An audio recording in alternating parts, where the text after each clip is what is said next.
Seigneur, ta parole est grande, elle demeure à jamais. Ta parole est infaillible, rien ne peut la supprimer.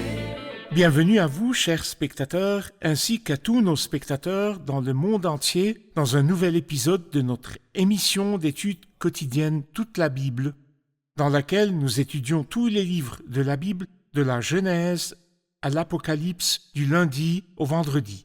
Dans notre étude du livre des Psaumes, le deuxième livre poétique de l'Ancien Testament, nous en sommes au psaume 60, psaume 61 et psaume 62. Permettez-moi tout d'abord d'accueillir notre invité, le serviteur du Seigneur qui est avec nous, le frère Youssef Riyad. Bienvenue, frère Youssef. Merci beaucoup, frère Riyad. Bienvenue aussi à nos invités, honorés de vous recevoir. Frère Youssef, commençons par le psaume 60 qui s'intitule comme suit, au chef de chœur sur la mélodie, le lys du témoignage, hymne de David, pour enseigner, lorsqu'il fit la guerre aux Syriens de Mésopotamie et de Tsoba et que Joab, à son retour, bâtit 12 000 Édomites dans la vallée d'Ussel. Pouvez-vous nous donner une idée de cet incident? Eh bien, cet incident-là est mentionné dans 2 chapitres de la Bible sainte, dans 2 Samuel chapitre 8 et dans 1 Chronique chapitre 18. Et c'est l'une des victoires de David. David était un homme de guerre et a remporté de très nombreuses batailles. Et ce qui est étrange, c'est qu'en lisant ces 2 chapitres, 2 Samuel chapitre 8 et 1 Chronique chapitre 18, nous n'avons pas l'impression que la victoire a été difficile. C'est-à-dire qu'il nous fait un petit résumé, il nous dit qu'il a combattu et a gagné. Mais quand nous lisons ce psaume, nous remarquons qu'il y a eu de la souffrance, il y a peut-être eu des larmes et aussi du sang. Et cela nous montre que les guerres, que nos guerres ne sont pas toutes faciles. Beaucoup d'entre elles sont menées avec des difficultés, des larmes et parfois du sang. Mais comme la victoire est belle à la fin, lorsque la nouvelle nous parvient dans les livres historiques, c'est la nouvelle de la victoire. Ici, dans le livre des psaumes, il nous parle de l'expérience. Cette expérience pleine de souffrance et de douleur, comme nous le voyons au début de ce psaume. Lorsqu'il le qualifie de hymne de David, il dit « pour enseigner ». Que signifie « pour enseigner » ? Eh bien, en fait, nous avons besoin de la leçon dont j'ai parlé tout à l'heure. C'est que la victoire a un bon goût et nous aimons tous la victoire. Mais savons-nous que la victoire a un prix? Ou bien pensons-nous que la victoire consiste à jouer toute l'année et à passer ensuite l'examen? Ou que l'armée ne s'entraîne pas et qu'elle n'ait pas de perte et qu'en même temps, quand elle part au combat, elle ait une victoire? Non, il n'y a rien de tel. Autrefois, il y avait une expression qui dit que la sueur épargnait le sang. Il faut travailler dur à l'entraînement afin de remporter la victoire à la fin. Et c'est quelque chose qu'il serait bien d'apprendre, qu'en fait, ce n'est pas contre l'homme que nous avons à lutter, mais contre les puissances, contre les esprits du mal dans les lieux célestes. Cependant, si nous faisons des efforts dans les combats, nous remporterons à la fin une merveilleuse victoire. Parfait. Pouvez-vous nous donner une division du psaume 60 ? Eh bien, il ressort très clairement de la Bible que le psaume 60 est divisé en 3 parties. Une partie du verset 3 jusqu'à 7, et dans cette partie, nous voyons la défaite d'Israël. Et cette défaite s'est produite avec la permission de Dieu. Du verset 8 jusqu'au verset 10, nous voyons la victoire du peuple. Et cette victoire-là était également l'œuvre de Dieu. Ensuite, du verset 10 jusqu'au verset 13, le seul espoir des pieux est dans le Seigneur. À partir du verset 8, il parle d'un cercle d'autorité. Pouvez-vous nous dire l'autorité de qui, où et quand il parle de certains peuples et dit « ils sont à moi ».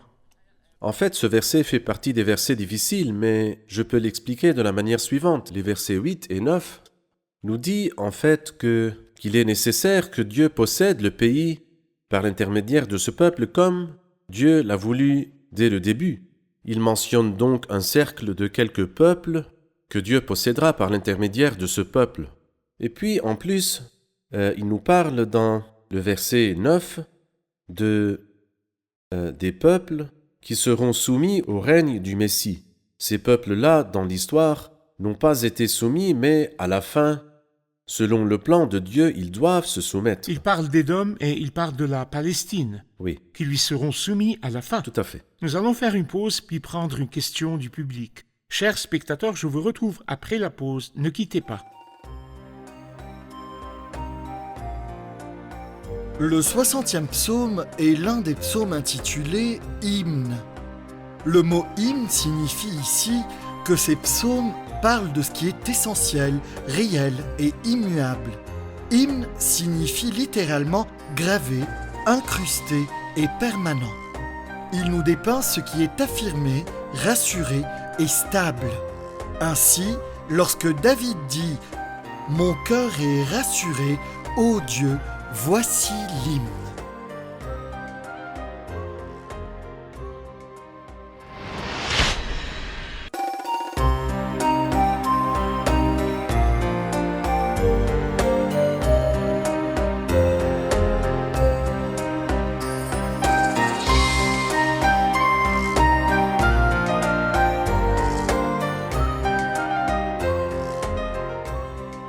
Nous revoici, chers spectateurs, pour prendre une question du public. Le verset 11 dit « Qui me mènera dans la ville fortifiée ?» Qu'est-ce que la ville fortifiée? Qui me mènera dans la ville fortifiée? Que signifie la ville fortifiée dans ces versets? Eh bien, je comprends que la ville fortifiée est une expression générale qui englobe toutes les difficultés qu'il nous est difficile ou bien impossible de surmonter. Mais si Dieu est avec nous, ou en d'autres termes, si Dieu marche à la tête de nos armées, la victoire est garantie. Et ceci même si la ville est fortifiée. C'est-à-dire que la ville de Sion était autrefois une ville fortifiée, habitée par les Jébusiens, qui dirent à David « Tu ne peux pas y entrer ». Mais parce que Dieu était avec David à ce moment-là, il s'est emparé de la ville fortifiée. Et cela nous enseigne une belle leçon, c'est que quelles que soient les difficultés que vous rencontrez, l'important est que Dieu soit avec vous. Si Dieu est avec vous, de votre côté, toutes les difficultés seront très faciles à surmonter. Qui es-tu, grande montagne, devant Zorobabel? Rien qu'une plaine. Jéricho était autrefois une ville fortifiée. Exactement. Et elle s'est écroulée devant la foi. Tout à fait. Peut-être que les hommes de Dieu qui servent maintenant dans les endroits difficiles ont devant eux des villes spirituellement C'est fortifiées. C'est comme si les démons avaient construit des murs autour d'eux, mais avec la foi et les genoux pliés devant Dieu, nous entrerons dans ces villes. Tout à fait. Frère Youssef, lorsque nous nous tournons vers le psaume 61, il commence par ces mots, au chef de chœur sur instrument à cordes de David. Et il dit, « Ô Dieu, écoute mes cris, sois attentif à ma prière. Des extrémités de la terre, dans ma faiblesse, je crie à toi. Conduis-moi sur le rocher trop élevé pour moi. Oui, tu es pour moi un refuge, une tour fortifiée en face de l'ennemi. » Je voudrais votre commentaire sur ces versets, en particulier des extrémités de la terre dans ma faiblesse, je crie à toi. Que signifie aux extrémités de la terre moralement? Bien sûr, David n'était pas littéralement aux extrémités de la terre à ce moment-là, mais il voulait dire que même si j'étais littéralement aux extrémités de la terre, Dieu m'entendrait-il? Dieu est-il aux extrémités de la terre ou au milieu de la terre? Et aussi par rapport au sens moral. Supposons que je sois à l'endroit le plus loin de Dieu et que je cherche Dieu. Est-il alors possible que Dieu m'entende si je l'appelle vraiment de tout mon cœur? La réponse est oui. Des extrémités de la terre, dans ma faiblesse, je crie à toi. Ou, en d'autres termes, si je perds courage. Si je perds courage ou si mon amour faiblit, il ne m'oubliera pas. Nous avons cette promesse de Dieu. La promesse que lorsque nous cherchons Dieu en toute confiance, même si nous sommes aux extrémités de la terre, aussi bas que nous soyons, aussi humbles que nous soyons, Dieu nous entendra et nous sauvera. Conduis-moi sur le rocher trop élevé pour moi. Qui est le rocher? Eh bien, le rocher est le Seigneur lui-même. Et la signification ici est que toi, Seigneur, tu m'élèves à une position où je n'ai pas la capacité humaine ou personnelle pour m'élever à ce niveau-là. Mais c'est toi-même qui m'élèves, et tu m'élèves à un niveau très élevé, au-delà de mon imagination, c'est-à-dire, si j'imaginais ce que je pourrais devenir dans les difficultés ou l'épreuve, je n'atteindrais pas le niveau que toi, tu feras pour moi et auquel tu m'élèveras. Le verset 5 dit « Je voudrais habiter éternellement dans ta tente, me réfugier sous l'abri de tes ailes. » Pause. Il parle de la tente et parle de l'abri de tes ailes dont il a parlé précédemment. Que nous apprend le fait de se réfugier sous l'abri des ailes du Seigneur? Eh bien, le lieu où il y a le plus de repos, c'est la tente de Dieu. Et ici, il nous dit « Je voudrais habiter éternellement dans ta tente. » C'est un grand privilège. Que l'homme qui est si faible puisse habiter dans la maison de Dieu. C'est ce que dit le psaume 23, « Je reviendrai dans la maison de l'Éternel jusqu'à la fin de mes jours. Je voudrais habiter éternellement dans ta tente. » Mais pas seulement un lieu de repos, mais il dit aussi « Me réfugier sous l'abri de tes ailes, un lieu de protection. » Je suis donc dans un lieu de repos et un lieu de protection. Et je ne pense pas que l'homme ait besoin de plus que cela, le repos et la protection. Où trouvons-nous le repos, où trouvons-nous la protection? En Dieu lui-même. Le Christ sur la croix accomplit, au travers de lui-même, la purification de nos péchés, et les ailes de Dieu couvrent ceux qui viennent s'abriter dans la valeur de cette œuvre. Je verrai le sang et je passerai par-dessus vous. Mais ceux qui bénéficient de cette œuvre peuvent jouir des ailes du Tout-Puissant pour se C'est protéger. vrai. Beaucoup de gens s'accrochent aux ailes du Tout-Puissant sans se réfugier dans l'œuvre du Christ sur la croix. Que leur diriez-vous? Je leur dirai qu'avant d'être appelé Emmanuel, son nom était Jésus, c'est dans Matthieu chapitre 1. Tu lui donneras le nom de Jésus car c'est lui qui sauvera. Et tout cela pour que s'accomplisse le mot Emmanuel, Emmanuel qui signifie Dieu avec nous. Dieu ne sera pas avec nous si nous ne sommes pas d'abord réconciliés avec lui à travers le sacrifice rédempteur du Christ. Quelqu'un qui n'est pas réconcilié avec Dieu et qui a méprisé ce très grand don que le Fils de Dieu est venu accomplir au travers de lui-même la purification de nos péchés. Et moi, si je n'apprécie pas vraiment ce don, mais je veux la protection de Dieu, la compagnie de Dieu et les bénédictions de Dieu, cela n'a pas de sens et ne se produira pas si vous n'êtes pas d'abord réconcilié avec Dieu. Verset 6. Oui, c'est toi, ô Dieu, qui écoutes mes vœux. Tu me donnes l'héritage réservé à ceux qui craignent ton nom. Il parle des vœux. Quel rôle jouait-il dans l'Ancien Testament et les vœux existent-ils dans le Nouveau Testament? Oui, il jouait un rôle dans l'Ancien Testament et il y a un chapitre célèbre à propos des vœux, si une personne fait un vœu, qu'il s'agisse d'un homme ou d'une femme. Dans le Nouveau Testament, bien sûr, il n'y a pas de vœux aujourd'hui, selon les enseignements du Nouveau Testament. Parce qu'en fait, quels vœux ferons-nous si tout ce que nous avons appartient Appartient à Dieu. à Dieu? Et est-ce que nous confessons cela? Oui, bien sûr, nous confessons cela. Je veux dire, vous ne vous appartenez pas à vous-même. L'apôtre Paul le dit, vous ne vous appartenez pas à vous-même. Je n'appartiens plus à moi-même, j'appartiens à Dieu. Quel vœu ferais-je alors si je veux lui faire un vœu alors que je lui appartiens complètement? Et ce n'est pas du tout une faveur de ma part, mais c'est vraiment la vérité, car j'étais mort afin que ceux qui vivent ne vivent plus pour eux-mêmes, mais pour celui qui est mort et ressuscité pour eux. Mais je pense que la signification spirituelle et morale de ces vœux, lorsque nous lisons le livre des psaumes, nous lisons beaucoup de choses sur les vœux. Je pense que la signification de cela est que moi, je dois me consacrer au Seigneur. Et dans toutes les choses que je ne consacre pas au Seigneur, en fait, je serai malhonnête, Détourneur de fond. tourneur de fond. Et c'est pourquoi il y a un très beau cantique qui dit « Seigneur, reçois ma vie, consacre-la à toi. Cette vie t'appartient, Seigneur, mais ce que je fais, je ne te proclame pas roi sur elle, mais je te la remets. Parce que cette vie t'appartient depuis 2000 ans quand tu as payé le prix sur la croix. Et moi, maintenant, de toute ma volonté, je te remets cette vie, parce que tu l'as achetée il y a 2000 ans. » Le verset 7 dit « Ajoute des jours à la vie du roi, que ses années se prolongent de génération en génération, qu'il siège éternellement devant Dieu, fais que ta bonté et ta fidélité veillent sur lui. » Il parle du roi à la troisième personne, bien qu'il soit le roi. C'est David qui parle. Que voyez-vous là? Je pense que, parce que David est un prophète, la vision prophétique, dans ce psaume-là en particulier, ne se limite pas à parler de lui-même. Il se préoccupe ici du fils de David. Et je pense que ces paroles ajoutent des jours à la vie du roi, que ces années se prolongent de génération en génération.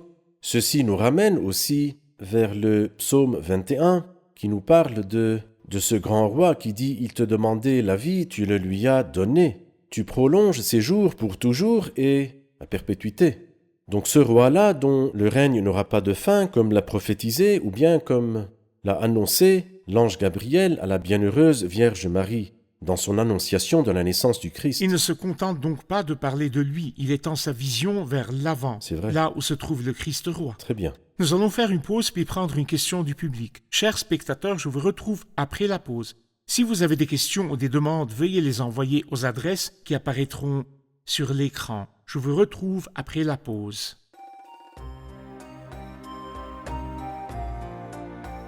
Pour moi, la Bible est une lumière, une constitution et un compagnon.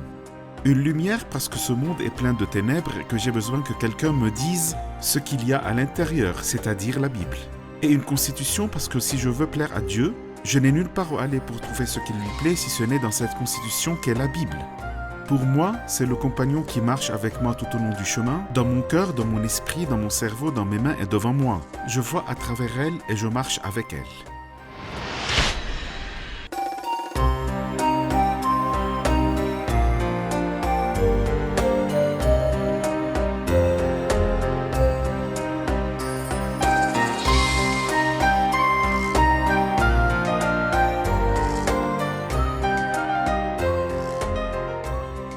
Nous revoici, chers spectateurs, pour prendre une question du public. Le psaume 60, verset 10 dit « Moab est le bassin où je me lave, je jette ma sandale sur Édom ». Ce sont des mots durs. Comment doit-on les comprendre? Ces mots ont besoin d'une explication, frère Youssef. Oui, comme nous l'avons déjà dit, à partir des versets 8 et 9, il parle de l'héritage de Dieu, cet héritage qu'il possédera malgré toute chose. Dieu a divisé le pays dès le début, et Dieu doit posséder ce pays, c'est écrit dans le verset 8 et 9. Et qu'en est-il du reste des pays et des peuples que Dieu n'a pas l'intention de posséder? Eh bien, ces peuples-là seront soumis. L'expression ici ne nous est peut-être pas familière, mais la signification que porte cette expression est que ce sont des peuples qui seront soumis au gouvernement de ce peuple au milieu duquel le Seigneur sera. Quand il dit Moab est le bassin où je me lave, cela veut dire le lavabo, ou bien mon lavabo. Et cela implique une grande humiliation. Je jette ma sandale sur Édom veut dire la possession, c'est-à-dire ce pays m'appartiendra. Pays des Philistins pousse des cris contre moi, des cris de chagrin et de douleur. Cela signifie, comme nous l'avons dit, qu'il y a un pays que Dieu possédera et un pays qui sera soumis à la domination et à la souveraineté de Dieu, même si le Seigneur ne les possède pas effectivement. Bien entendu, il s'agit ici de ce qui se passera après l'enlèvement de l'Église et la grande exactement. tribulation, lorsque le Christ aura pris le contrôle de toutes Très bien. choses et que le royaume du monde sera remis à notre Seigneur et à Tout à son fait. Messie. Lorsque nous passerons au psaume 62, au chef de chœur, d'après Yedutun, psaume de David. Oui, c'est en Dieu que mon âme se confie, de lui vient mon salut. Oui, c'est lui mon rocher et mon salut, ma forteresse, je ne serai guère ébranlé. Frère Youssef, donnez-nous une idée de ce psaume. Eh bien, ce psaume nous parle d'espérer en Dieu et de se confier en lui. Et je vois dans ce psaume une très belle idée, une idée à 7 volets que j'aimerais explorer Allez-y. en lisant ce psaume. Le verset 2, la source du salut. De lui vient mon salut, c'est Dieu lui-même la source du salut. Verset 3, il est le rocher du salut. Oui, c'est lui mon rocher et mon salut. Dans le même verset, il est le refuge sûr, ma forteresse, je ne serai guère ébranlé. Et quand nous passons au verset 6, nous voyons la 4e chose, c'est de lui que vient mon espérance, c'est lui notre espérance. Quand nous arrivons au verset 8, il est la gloire du croyant, sur Dieu repose mon salut et ma gloire. Et au verset 12, il est le réservoir de force, la force appartient à Dieu. Et finalement, au verset 13, la source de bonté, à toi aussi Seigneur, appartient la bonté. Les 7 volets sont donc les suivants. Il est la source du salut, le rocher du salut, le refuge sûr, l'objet d'espérance, la gloire du croyant. Il est le réservoir de force et il est la source de bonté. En réalité, pour tous les croyants, Dieu est tout. Lorsqu'il associe le salut à la gloire au verset 8, « Sur Dieu repose mon salut et ma gloire ». Frère Youssef, lorsque nous parlons toujours de la corrélation entre le salut et la gloire, donnez-nous une idée de la gloire du monde non liée au salut et de la gloire éternelle liée au salut. En fait, comme le dit le cantique, la gloire de la terre est vanité. Tout ce qui est dans le monde, si nous le regardons du point de vue de la vraie vérité, je pense que la Bible en parle, par exemple, au psaume 49. Ne sois pas dans la crainte parce qu'un homme s'enrichit, parce que les trésors de sa maison augmentent, car il n'emporte rien en mourant. C'est-à-dire, comme nous le comprenons du psaume 49, ces fortunes, ces richesses et cette gloire ne vous donnent pas le salut éternel, ni ne vous suivront dans l'autre monde après votre mort. Quelle est donc leur valeur? Ces choses pour lesquelles les gens luttent, se battent, rivalisent et se disputent, et qu'ils finissent par abandonner. Il amasse des richesses et il ignore qui les recevra. La gloire de la terre est vanité, mais la gloire véritable est la gloire qui demeure. Et c'est pourquoi le croyant que Dieu a éclairé ne se préoccupe plus de cette gloire fugace et éphémère, mais de cette gloire éternelle, la gloire de Dieu, dont il est dit en effet, nos légères difficultés du moment présent produisent pour nous, au-delà de toute mesure, un poids éternel de gloire. Et les souffrances du moment présent ne sont pas dignes d'être comparées à la gloire qui va être révélée pour nous. Bien qu'il parle ici de la délivrance de la détresse et de la gloire comme étape ultérieure à la délivrance de la détresse, mais en général, la gloire est liée au salut. En d'autres termes, quiconque veut jouir de la gloire éternelle doit d'abord jouir du salut de Dieu. Exactement. Indépendamment de l'œuvre du Christ sur la croix, la gloire du monde n'a pas de sens, car la gloire du monde est éphémère. Eh bien, le Christ lui-même est appelé dans Luc 2, « Mes yeux ont vu ton salut », il est le salut de Dieu. Et dans 1 Timothée, il est notre espérance. Parfait. Donc il est le salut et il est l'espérance. Concernant l'espérance, lorsque nous revenons au verset 6, « Oui, mon âme, repose-toi sur Dieu, car c'est de lui que vient mon espérance. » Parlez-nous de l'espérance, frère Youssef, de l'espérance en général, et de l'espérance que la vie chrétienne produit en nous. Nous voyons autour de nous des gens mettre leur espérance dans des leaders, ou mettre leur espérance dans les biens. Et la région arabe en particulier change de jour en jour, pas d'année en année. Les gens mettent leur espérance dans un leader, il disparaît et un autre arrive, et les gens n'ont plus d'espérance aujourd'hui. Les gens mettent leur espérance dans la richesse, mais les choses changent. Où devons-nous mettre notre espérance? Eh bien, en fait, le christianisme se caractérise par la foi, tout d'abord, par l'espérance à la fin et par l'amour en cours de route. L'espérance, en effet, car c'est en espérance que nous avons été sauvés. Or, l'espérance qu'on voit n'est plus de l'espérance. Nous sommes sauvés et devant nous, nous avons une heureuse espérance. Et c'est merveilleux que nous ayons la gloire qui va être révélée pour nous lorsque nous laisserons le monde derrière nous et nous irons vers la gloire éternelle. Et c'est en effet ce qui distingue le christianisme.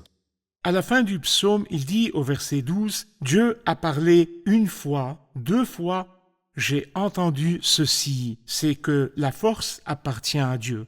À toi aussi, Seigneur, appartient la bonté, car tu traites chacun conformément à ses actes. » Que voyez-vous dans ces paroles? La force appartient à Dieu, la puissance appartient à Dieu, la source de puissance est Dieu et nul autre. Et c'est pourquoi heureux l'homme qui possède la puissance de Dieu et la force de Dieu, parce qu'il n'a besoin de personne d'autre. Quelqu'un a commenté en disant 2 fois il dit que la force appartient à Dieu, tandis que c'est 3 fois qu'il dit de la sainteté de Dieu. Saint, saint, saint. Ésaïe 6, verset 3. Donc la sainteté est quelque chose, je veux dire, la plupart des fois, lorsque nous pensons à Dieu, nous pensons qu'il est l'être le plus puissant, le tout-puissant, l'omnipotent, et c'est vrai. Mais est-ce que nous pensons que Dieu est aussi le tout-saint, ou bien nous n'y prêtons pas attention? Et c'est pourquoi le christianisme est vraiment axé sur la sainteté de Dieu, et c'est pourquoi il y a la croix, l'expiation et la rédemption. Et pourquoi alors la croix? Parce que Dieu est saint, parce que Dieu n'a absolument rien à voir avec le péché. Les gens qui pensent qu'il suffit de faire quelques bonnes actions pour en faire disparaître les mauvaises, et qu'ils aillent au paradis, comme ils disent, avec leur péché et leur impureté, sont dans l'illusion, car justement, ils ne savent pas que Dieu est saint. Dieu a parlé 1 fois, 2 fois, j'ai entendu ceci, c'est que la force appartient à Dieu, mais n'oublions pas que par 3 fois, ce sont les séraphins qui disent que Dieu est saint, saint, saint. Vous avez parlé du lien entre la sainteté de Dieu et la force de Dieu. Et ici aussi, il fait le lien entre la bonté de Dieu et la force de Dieu. La force appartient à Dieu, à toi aussi, Seigneur, appartient la bonté. Vrai. Quand les gens possèdent la force, le pouvoir ou la puissance, leur cœur est dépourvu de bonté et nous voyons ce que fait le dictateur et ce que font les régimes au peuple. Mais que voyez-vous dans le lien entre la bonté et la force, entre la puissance et la force? Eh bien, comment notre Dieu qui est le Tout-Puissant utilise-t-il sa puissance pour opprimer, ou bien pour torturer ses créatures, ou pour s'enorgueillir et s'attaquer aux faibles? Pas du tout, pas du tout. Parce que c'est une image déformée. J'aime bien ce que quelqu'un a dit, on ne peut pas faire une caricature de Dieu. La signification de cela est que vous ne pouvez pas trouver un attribut de Dieu qui soit vraiment supérieur à Dieu. Le fait de croire que la sainteté et la bonté de Dieu peuvent surpasser sa justice est un dessein, on agrandit une chose, on en réduit une autre. Cela n'existe pas, Dieu est parfaitement harmonieux et homogène. Il a toute la puissance et il a aussi la bonté et l'amour aussi. Quelle chance nous avons d'avoir ce Dieu tel qu'il est dépeint dans la Bible sainte. Parfait. Il dit à la fin, car tu traites chacun conformément à ses actes. Quel genre de récompense et quel genre d'actes? S'agit-il de récompenses et d'actes qui ont un impact éternel? Dieu admettra-t-il les gens au ciel sur la base de leurs actes ou sur la base de leur foi? Il y a un beau verset dans Apocalypse chapitre 14, selon lequel certains se reposeront de leurs travaux, mais leurs œuvres Les suivront. les suivront. En d'autres termes, ce ne sont pas nos œuvres qui nous ouvrent le chemin du ciel. Non, nous entrons au ciel par la foi en l'œuvre du Christ qui est mort pour nous. Nous sommes sauvés et nous bénéficions de son salut. Mais il y a ensuite des récompenses. Tu traites chacun conformément à ses actes, ou bien « Voici je viens bientôt et j'apporte avec moi ma récompense pour traiter chacun conformément à son œuvre. » Et en fait, toute personne qui a servi Dieu d'une façon ou d'une autre sera récompensée lors de la rétribution devant le tribunal du Christ. Lors du jugement des morts, des livres s'ouvriront et les morts seront jugés conformément à leurs œuvres d'après ce qui était écrit dans ces C'est vrai. livres. Que Dieu vous bénisse. Nous sommes Dieu arrivés vous à la fin de l'épisode. Passons maintenant aux commentaires des invités. Qu'avez-vous appris aujourd'hui? Que si nous mettons tous nos efforts dans les batailles, nous serons victorieux à la fin. J'ai appris que notre espérance n'est pas dans les personnes ou les biens, mais dans le Christ. Dans le psaume 61, il est dit « Des extrémités de la terre dans ma faiblesse, je crie à toi, conduis-moi sur le rocher trop élevé pour moi. Dieu peut m'atteindre où que je sois. » Je vous remercie. Que Dieu vous bénisse. Merci Frère Youssef. Que Dieu Dieu vous vous bénisse. Chers spectateurs, je vous laisse avec ces mots. Oui, les fils d'Adam ne sont qu'un souffle. Les hommes ne sont que mensonges. S'ils montaient sur une balance, tous ensemble, ils seraient plus légers qu'un souffle. Tel est le rapport de Dieu sur tous les fils d'Adam, sur tous les êtres humains, quel que soit leur niveau, même s'ils sont présidents, gouvernants, riches ou pauvres. S'ils montaient sur une balance, tous ensemble, ils seraient plus légers qu'un souffle. L'homme est insignifiant. Mais lorsque cet homme accepte l'œuvre du Christ sur la croix, se réfugie dans l'expiation du Christ et fait sienne l'œuvre du Christ sur la croix, il passe du cercle de l'insignifiance et de la vanité au cercle des enfants de Dieu, des gloires de Dieu. Ne voulez-vous pas vivre cette vie respectable? Acceptez le Christ et vous aurez cette acceptation permanente aux yeux de Dieu. Je vous retrouve dans le prochain épisode. Que le Seigneur soit avec vous.